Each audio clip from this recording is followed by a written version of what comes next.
Are you feeling a little stressed? How are you feeling? How are you doing though? Or are you not alone? The recent Profmed Stress Index, that's right, there's an index for this, has found that over 30% of professional South Africans are highly stressed, and here more worryingly, only 11% have sought professional counselling. But there's much healthier ways to get the kind of relief that you need. Exercise and working from home has helped numerous people, but not everybody is suited to working from home. Maybe we'll get there if we have time. I'm joined by psychiatrist Dr. Wilhelmina Erasmus this morning. Doctor, good morning. I appreciate your time. I don't want to lie to you. When I saw 30% in the research for this, I must be honest, I was surprised. I thought it would have been a lot more, considering COVID, the blackouts, the cost of living, potholes, etc., etc. 30% doesn't seem that high to my thinking.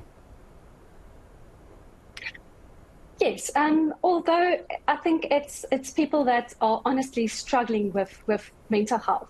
I think it's important to know that anxiety is an emotion that we are all experiencing from time to time.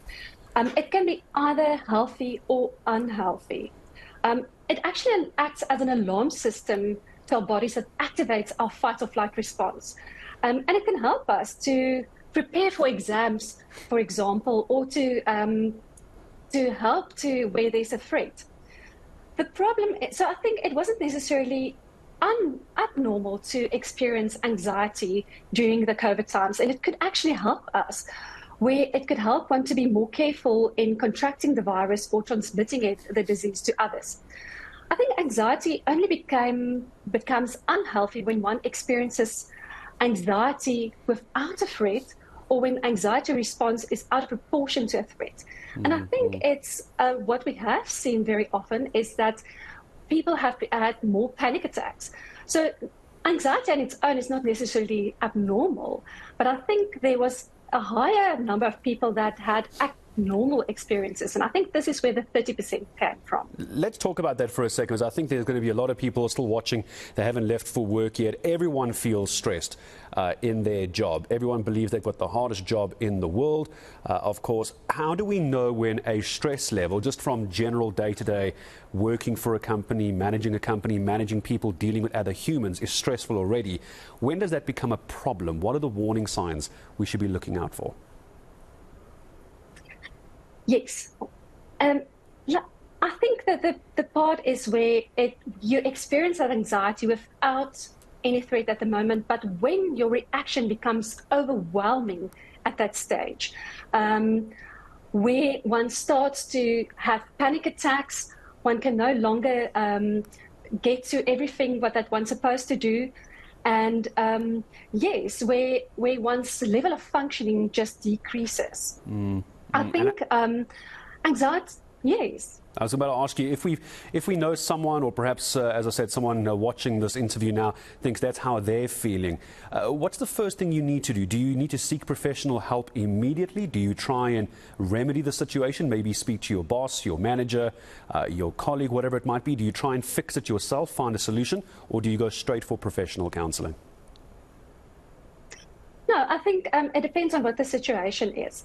So we have to remember at work that is part of people's external environment. And there might be a lot of uncertainty and anxiety in the work as well. So by removing some uncertainty at work, where one can maybe communicate with your employer, it might help to remove and where one can start to feel more in control if one can maybe become part of the decision-making processes at work. I think one should start to understand how anxiety works, and that there are three responses in our bodies. It's a very simple response. First, it's a physical feeling that one experiences, where there's rapid, shallow breathing, and there might be a pounding pulse, shaking, tremors, etc. Secondly, one starts to become aware of these feelings, and we start to name it anxiety. And then lastly, we start to think about it.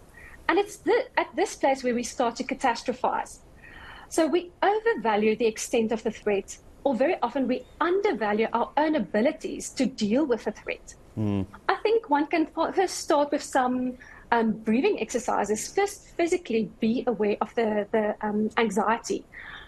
Just by breathing deeply, relaxing, one already starts to override the sympathetic nervous system with our parasympathetic nervous system by the stretch receptors that are activated in our lungs. And that signals to our brain that everything is actually fine and it's in control. There's no problems. It's almost the proverbial just take a breath, isn't it, doctor? It's almost a case of just take a breath. Just try and calm down. I want to ask this as the last question to you, doctor, just in closing. I've also heard that if you are in a situation that keeps on pushing your anxiety levels up, I understand your place of work is always going to be tricky, but if you're surrounded by loved ones, friends in your close environment that are stressing you out continuously, is it still good advice to pull yourself back from that, create some boundaries for yourself? It's difficult because they're your loved ones, but it's also okay to just ring fence yourself and actually just say no, isn't it? It's actually also okay. I think that's very important. All of us recharge differently, and you have to know yourself.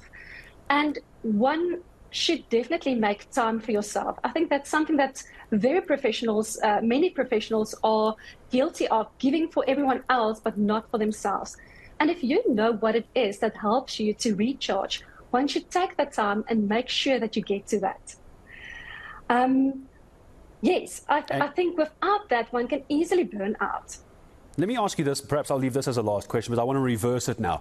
That's the individual. What can a company do if they're busy watching this now? How can they try and help their employees? Because I suppose companies have to be careful not to cross any personal boundaries, but how does a company create well, I'm not sure to say this, a stress-free, a less stressful environment, but still have to get the job done? Or can a company provide that kind of support even if someone's not asking for it? How does a business and a corporation handle a situation like this?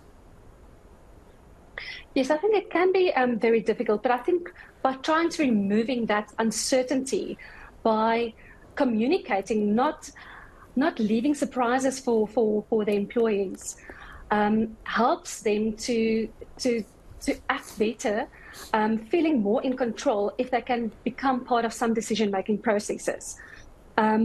I think also it's important not to schedule too many meetings, also to respect office hours and not expect work after hours necessarily.